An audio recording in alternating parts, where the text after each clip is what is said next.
In this video, we'll demonstrate how to turn off and restrict the internet browser on your PlayStation 5.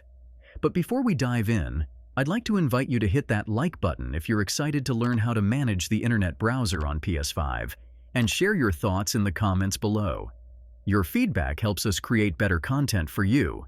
Let's get straight into the steps. If you're using parental controls on your PlayStation, follow these simple steps to restrict the internet browser.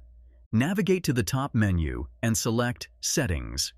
From there, go to Family and Parental Controls. Choose the child account by entering your passcode.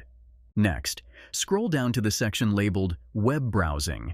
Here, you can restrict the web browser from opening links shared in messages, as well as links to other websites and games. Select this option, and then choose Restrict. This action will prevent the web browser from opening up in any area on the PlayStation 5. If you found this tutorial helpful, please take a moment to like, comment, and subscribe with notifications on. Your support encourages us to create more content like this. For further tech tips and gaming guides, visit mediamagnet.business.